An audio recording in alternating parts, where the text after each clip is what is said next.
Welcome to another edition of HorseCenter, everyone. I am Brian Zipsy, and as always, I have the pleasure of being joined by Matt Super Saturday Schiffman. How are you today, Matt? I'm good. How are you, my Keeneland-bound friend? Keeneland bound, Keeneland opening week. Matt, we got a lot of stuff to talk about today. Breeders' Cup talk all over the place. We had big races last weekend. We have more big races this weekend. You want to jump right in? Let's do it. I think we got to start with that wonderful, glorious 5-year-old mare, Beholder, Matt. Beholder doing her thing in the Zenyatta Stakes at Santa Anita on Saturday.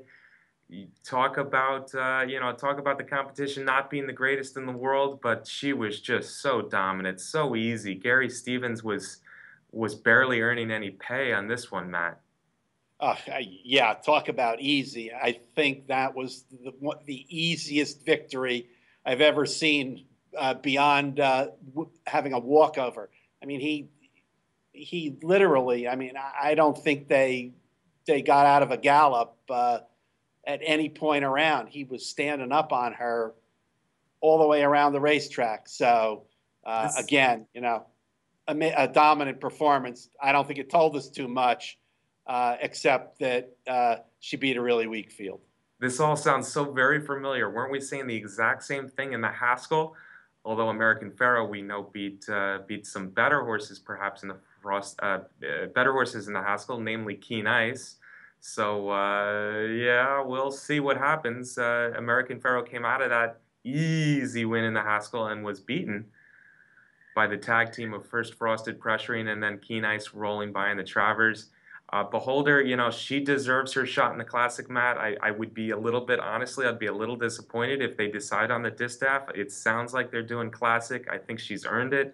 Another thing that strikes me about Beholder is how Gary Stevens just says how intelligent she is. She knows exactly what to do, what she's doing. She enjoys her job. And frankly, 15 out of 20 wins later, it's a thing of beauty.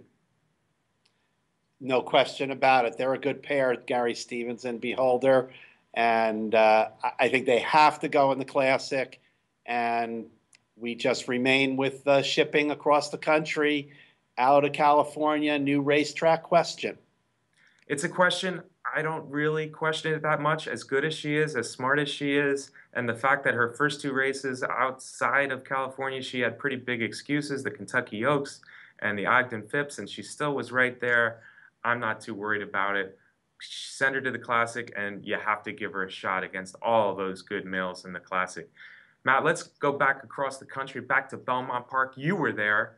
You called it Super Saturday Junior, and I think we should talk about the course record set by Big Blue Kitten in winning the Joe Hirsch Turf Classic. Yeah, absolutely. I say bravo to Big Blue Kitten, and I mean that in two ways. Of course, Brian, I mean congratulations on another terrific effort from a 7-year-old horse who maybe is at his best right now, beating a good field, track record, 106 buyer figure, and of course, I mean the jockey Jersey Joe Bravo, who seems to fit the horse so well. Gotta love Joe Bravo, Jersey Joe Bravo. Hey, Matt, course record, big year for Big Blue Kitten. I don't think he's getting quite enough respect. He's 5 races this year, 3 stakes wins, 2 rallying seconds. Is he America's top turf horse going towards the Breeders' Cup Turf? I think right now he is. Maybe I put him just a tiny bit above the Pizza Man. But if the Pizza Man performs well this weekend, I think those are, either way, those are our 2 best going into the turf. Hey, Matt, you fell into my trap. It's the Pizza Man all the way. He's undefeated this year in 2015. He's 3 for 3, and in their only meeting, he, of course, beat Big Blue Kitten in the Arlington Million. You fell for my trap. I'm sorry I had to do it to you. Matt, one other thing about that Turf Classic, the race that Twilight Eclipse ran. I mean, he got beaten, what, a length or less, and he really was stopped and had to swing out wide. Doesn't he win that race with a clear trip? Maybe he does, yes, but, poor old Twilight Eclipse. It always seems to be one thing or another. Wonderful horse. I'd love to own him. He gets a good check every single time. But uh, he found another way not to get there. I don't know. Big Blue Kitten seems to always do what he needs to do to get the win. Yeah, Twilight Eclipse. By the way, Matt, when he was a younger horse, this gelding could have been had for almost nothing. So it's nice to see him still cashing big checks, even if he didn't get the best of luck in the Turf Classic. Great card Saturday at Belmont. Rockfall, La Verdad, Wedding Toast. They all did what they needed to do on their home tracks, Belmont Park. They extended winning streaks, some longer than others, and they all, in their respective divisions, proved themselves to be three of the favorites, not maybe the favorites, but three of the favorites for their Breeders' Cup races in a few weeks. Yeah, without question. La Verdad, Rockfall, a couple of terrific sprinters. And I think both of those sprint events are going to be big fields, wide open, super contentious races. Yeah, we're going to talk about the Breeders' Cup Sprint, especially a little bit more later in the show. But yeah, there's a lot of fast horses lining up for that sprint this year. Three good performances. None of them won easy except for Wedding Toast. I think she's kind of hoping that the mare that we talked about to open the show is not going to show up in the distaff. Yeah, without question. And I think she'd especially like it if the race was at Belmont Park, too, Yeah, because she loves she's invincible at Belmont. invincible at Belmont. She's won three big ones in a row at Belmont. Let's swing right back to California, Matt. A bunch of more stuff during the Beholder card. The Chandelier, I think we need to really start talking about Songbird. She's been talked about before she ever ran. Three very impressive races, and she just looks like such a dominant force, a long stride. Dare I say she reminds me a little bit of Rachel Alexandra with that big stride. The daughter of Medaglia d'Oro looks like a woman playing with the girls right now. Yeah, Jerry Hollendorfer's got a terrific horse there, and she not only won, in a dominant fashion, but she also put up a pretty good speed figure for a 2-year-old filly at this time of the year. And I know some people have different feelings about speed figures, but I think I think they always are an indication of quality for a horse this at this point, and for a filly of her age to put up a 90 at this point, that's a pretty good sign. Pretty good sign. She's doing it easily, and I don't think a distance, the chandelier, she's stretched out a little bit. I don't think a distance is going to really hamper her in the future. So I hate to say it because you know how big a Rachel Alexandra freak I am, and I want to see Rachel's Valentina become a champion this year. But right now, honestly, in my head, in my heart, there's no doubt who the filly to beat in the Breeders' Cup Juvenile Fillies is, and that is Songbird. Yeah, and she certainly, with those stakes victories, is at the top of the division. I can't say the same about Nyquist, Matt. He's done nothing wrong. He's undefeated. He keeps winning. But I kind of like the horse that he beat again in the what was that? The front runner, Swipe, a little bit more. I think once there's more pace, once there's more speed horses, you might have another DeSormo rallying winner of the Breeders' Cup Juvenile. What did you take out of the front runner?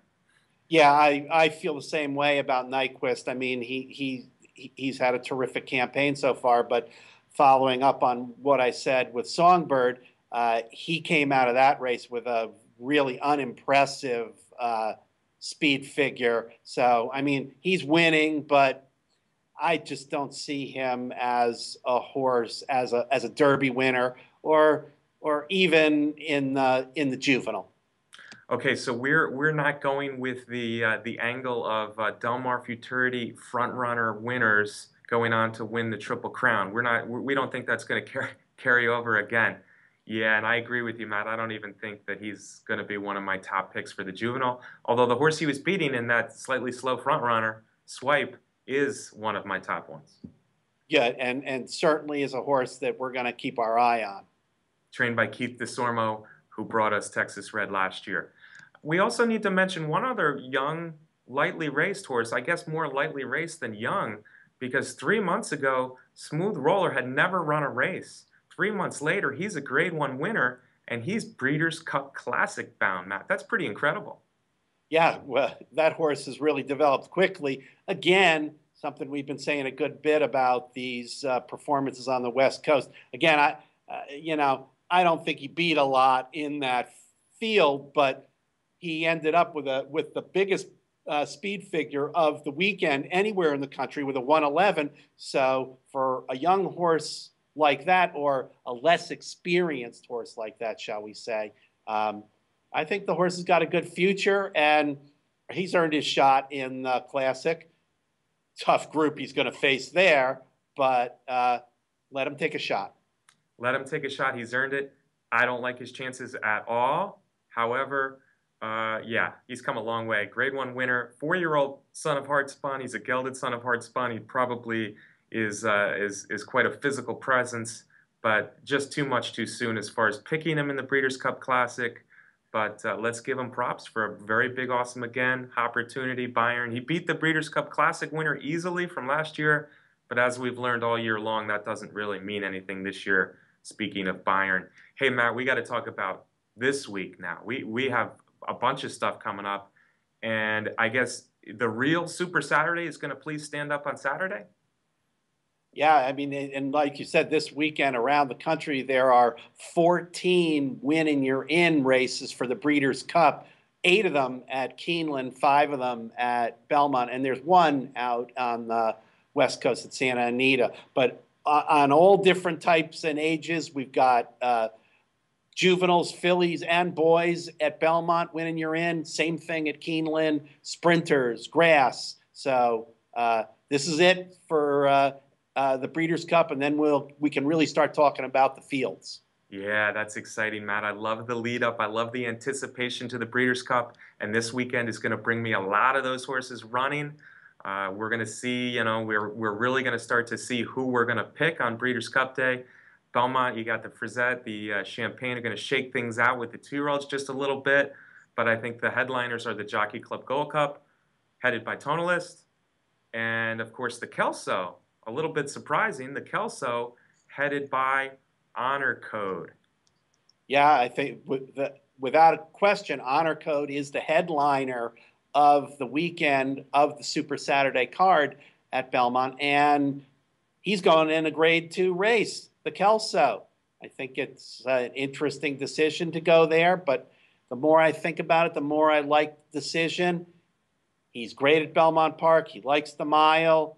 He let him get a good, strong workout in the Met Mile, win the race, and move on to the Breeders' Cup Classic without overextending himself. Yeah, and as we're showing here, Matt, last time he ran out a mile was pretty huge. We were there that day at Belmont Park for the Met Mile, and it was enormous.